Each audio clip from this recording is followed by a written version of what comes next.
జీవితం ఎప్పుడూ ఒకేలా ఉండదు. నవ్వేవాడికి ఏడ్చే రోజు, ఏడ్చేవాడికి నవ్వే రోజు తప్పక వస్తుంది. కాస్త ఓపిక పట్టాలి అంతే. నిన్ను సంతోషపెట్టేవారంతా మంచివారు కాదు, అలాగే నిన్ను బాధ పెట్టేవారంతా చెడ్డవారు కాదు. అదృష్టాన్ని సరదాగా నమ్ముకో, కష్టాన్ని పూర్తిగా నమ్ముకో. విజయం తప్పకుండా వరిస్తుంది. మీరు ఒక పనిని పూర్తి చేయగలను అని నమ్మితే సగం పని పూర్తయినట్లే. నీ గమ్యం ఎంత ఎత్తులో ఉన్నా దానిని చేరుకునే మార్గం మాత్రం నీ కాళ్ళ క్రింది నుండే మొదలవుతుంది. ఓర్పు అనేది ఎంత చేదుగా ఉంటుందో దానివల్ల వచ్చే ప్రతిఫలం కూడా అంతే తీయగా ఉంటుంది. జీవితంలో నిన్ను నువ్వు నమ్ముకున్నప్పుడు దేనికి భయపడాల్సిన అవసరం లేదు. భయమే భయపడేలా జీవించడం నేర్చుకోండి. మీరంటే ఇష్టం ఉన్న వారిని ఎప్పుడూ అశ్రద్ధ చేయకండి. ఏదో ఒక రోజు మీకే అర్థమవుతుంది, చేతిలో ఉన్న వజ్రాన్ని దూరం చేసుకొని రంగురాళ్ళకై వెతుకుతున్నామని. ఆటలో ఒకరు గెలవాలి అంటే పోటీదారులందరినీ ఓడించాలి. అదే జీవితంలో ఒకరు గెలవాలి అంటే తోటివారందరినీ ప్రేమించాలి. ఏ కారణం లేకుండా నిన్ను ఇతరులు విమర్శిస్తున్నారంటే నువ్వు చేస్తున్న పనిలో విజయం సాధించబోతున్నావని అర్థం. ఆ కారణంగా ఎదురయ్యే విమర్శ నీ విజయానికి నాంది అవుతుంది. పొగడ్త కంటే కూడా విమర్శ చాలా విలువైంది. కళ్ళకు కమ్మిన దర్శపు పొరల్ని తొలగించి మన లోపాల్ని తెలుసుకునే అవకాశం కల్పిస్తుంది.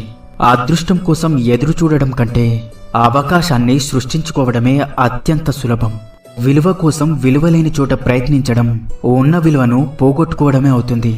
విలువ అనేది తెలుసుకోలేని వ్యక్తి దాన్ని ఎప్పటికీ సంపాదించలేడు. సంపాదించినా నిలబెట్టుకోలేడు. అది స్నేహమైనా, ప్రేమైనా, లేక డబ్బైనా, ఏదైనా సరే కష్టపడి సాధించుకున్న వ్యక్తి దానిని వృధా చేయలేడు.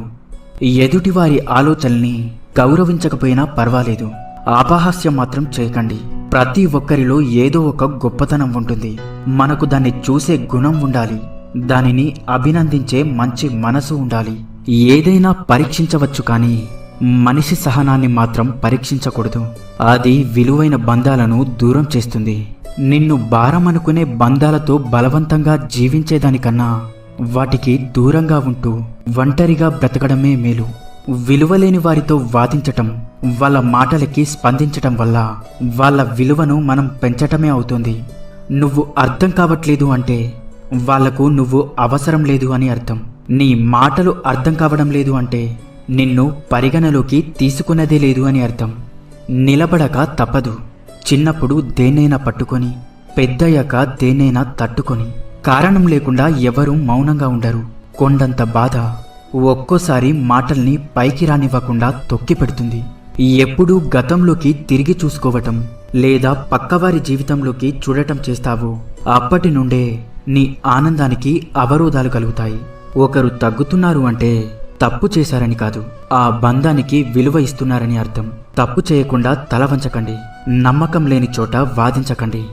జనం దృష్టిలో గొప్పగా ఉన్నా లేకున్నా పర్వాలేదు, కానీ మనస్సాక్షి ముందు గర్వంగా తల ఎత్తుకొని బతకగలిగితే అంతకంటే గొప్ప జీవితం మరొకటి లేదు. అదుపులేని ఆలోచనలు శత్రువు కన్నా ప్రమాదకరం.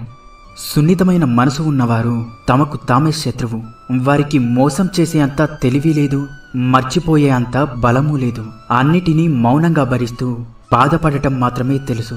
కోపంలో సమాధానం చెప్పకు, సంతోషంలో వాగ్దానం చేయకు, ఒత్తిడిలో నిర్ణయం తీసుకోకు, అవసరం లేని చోట అబద్ధం చెప్పకు. ఓడిపోయాను అని బాధపడకు. ఓటమి నీకు శత్రువు కాదు, మిత్రువు మాత్రమే. ఎందుకో తెలుసా? ఓటమి నీ ప్రయత్నంలో ఏదో లోటు ఉంది అని తెలియజేస్తుంది. ఇంకాస్త కృషి అవసరమని హెచ్చరిస్తుంది. ఉన్నత వ్యక్తిత్వం కలిగి ఉంటే శత్రువు కూడా నిన్ను చూసి తలదించుకుంటాడు. గతాన్ని ఎప్పటికీ మార్చలేము, కానీ భవిష్యత్తుని రాసుకునే శక్తి మాత్రం నీ చేతుల్లోనే ఉంది. ఉన్నతంగా ఆలోచించు, అలాగే గొప్పగా జీవించు. ఏ బంధమైనా మన అని మనమనుకుంటే సరిపోదు, ఎదుటి వాళ్ళు కూడా అనుకోవాలి. అప్పుడే ఆ బంధం బలపడుతుంది. మన బాధ బయటికి చెప్పుకుంటే భారం తగ్గుతుంది అనుకోవడం అబద్ధం. చులకనైపోతాము అనేది నిజం. జీవితంలో మీరు ఎవరినైతే ఎక్కువగా ఇష్టపడతారో వారి వల్లే మీరు ఎక్కువగా బాధపడతారు. ఇది అత్యంత కఠినమైన జీవిత సత్యం కాదంటారా? ఎవరో ఏదో అన్నారని పదే పదే గుర్తు తెచ్చుకొని బాధపడిపోకు. నీవు ఎదుర్కొనే నిందలు, అలాగే పొగడ్తలు ఏవి శాశ్వతం కాదని గుర్తుంచుకో. ప్రశాంతమైన హృదయంతో జీవించు. నచ్చినప్పుడు ఒకలా, నచ్చనప్పుడు మరోలా ఉండేవారికి బంధాల విలువ, అనుబంధాల విలువ ఎలా తెలుస్తుంది? అలాంటి వారితో ముడిపడిన బంధం కన్నీళ్లను మాత్రమే కానుకగా ఇస్తుంది. జీవితంలో విలువ ఇవ్వని బంధాలను పెంచుకోవద్దు. అలాగే విలువ ఇచ్చే బంధాలను వదులుకోవద్దు. ఒక విలువైన క్షణం విలువ ఎప్పుడు తెలుస్తుందో తెలుసా? అది జ్ఞాపకంగా మారిన తర్వాత మాత్రమే. డబ్బు అనే ఒక చిన్న రంగు కాగితం మనిషిలో ఉండే అన్ని రంగుల్ని బయటకు తీస్తుంది. ఒక మనిషికి ఇవ్వాల్సిన సమయంలో విలువ ఇవ్వకపోతే తరువాత నువ్వు ఇద్దామనుకున్నా సరే వాళ్ళు తీసుకోవడానికి సిద్ధంగా ఉండరు.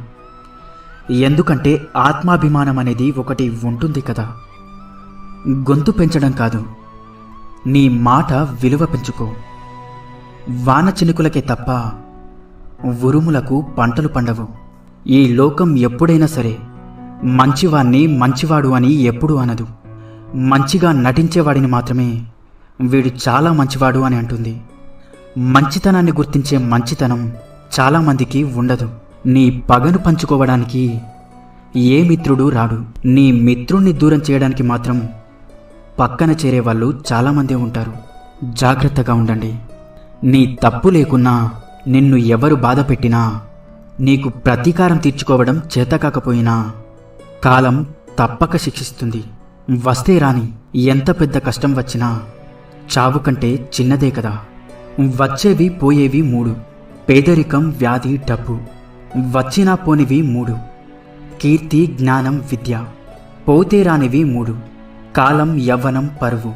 వెంట వచ్చేవి మూడు: పాపం, పుణ్యం, అలాగే నీడ. గెలవాలంటే కష్టాలను ఓర్చుకోవాలి. బ్రతకాలి అంటే ఇష్టాలను మార్చుకోవాలి. నిన్ను ఇష్టపడే వాళ్ళు నువ్వు ఎలా ఉన్నా సరే సర్దుకుపోతారు. నువ్వంటే ఇష్టం లేని వాళ్ళు నువ్వు ఎంత సర్దుకుపోయినా సరే దూరమవుతూనే ఉంటారు. అలాంటి వాళ్ళ గురించి ఆలోచించి నీ సమయాన్ని వృధా చేసుకోకు. నీ మనసుని బాధ పెట్టుకోకుండా ముందుకు వెళ్ళు. విజయం నీ కళ్ళ ముందుంటుంది. కష్టపడే దానిలో నీ గౌరవం ఉంటుంది. మోసం చేసే దానిలో నీ పతనం ఉంటుంది. నువ్వు నిజాయితీగా ఉన్నంత వరకు ఒకరి ముందు నటించాల్సిన అవసరం లేదు. కొడుకు గుణం పెళ్లి తర్వాత తెలుస్తుంది. కూతురు గుణం వయసులో తెలుస్తుంది. భర్త గుణం భార్య అనారోగ్యంలో తెలుస్తుంది. భార్య గుణం భర్త పేదరికంలో తెలుస్తుంది. స్నేహితుని గుణం మనం కష్టంలో ఉన్నప్పుడు తెలుస్తుంది. అన్నదమ్ముల గుణం జగడంలో తెలుస్తుంది. పిల్లల గుణం తల్లిదండ్రుల వృద్ధాప్యంలో తెలుస్తుంది. మాటలు చెప్పేవాడి దగ్గరకు తాత్కాలికంగా జనం చేరుతారు, కానీ కష్టపడేవాడి దగ్గరకు విజయం శాశ్వతంగా చేరుతుంది. ప్రస్తుతం మనిషి మంచివాడు కావాలి అంటే మంచి పనులే చెయ్యక్కర్లేదు. ఎదుటివారి గురించి చెడుగా మాట్లాడకుండా ఉంటే చాలు. గొప్పవారి యొక్క గొప్పతనం వారు చిన్నవారితో ప్రవర్తించే తీరును బట్టి తెలుస్తుంది. ఎక్కడ విన్న మాటలు అక్కడే మర్చిపోవాలి. ఇక్కడివి అక్కడ, అక్కడివి ఇక్కడ చెప్పడం వల్ల జీవితాలు నాశనమవుతాయి. ఈ భూమిపై అందరూ నీలాగే బ్రతకాలి కదా. ఎవరి జీవితాల్లో తలదూర్చకు. ప్రతి ఒక్కరిని ప్రశాంతంగా జీవించనివ్వండి. ఇన్ని మంచి సూక్తులలో మీకు ఏ సూక్తి నచ్చిందో కింద కామెంట్ చేయండి. అలాగే ఈ వీడియో మీకు నచ్చినట్లయితే వీడియోని లైక్ చేసి ఇలాంటి మరిన్ని వీడియోస్ కోసం మన ఛానల్ని సబ్స్క్రైబ్ చేసుకోండి. ధన్యవాదాలు.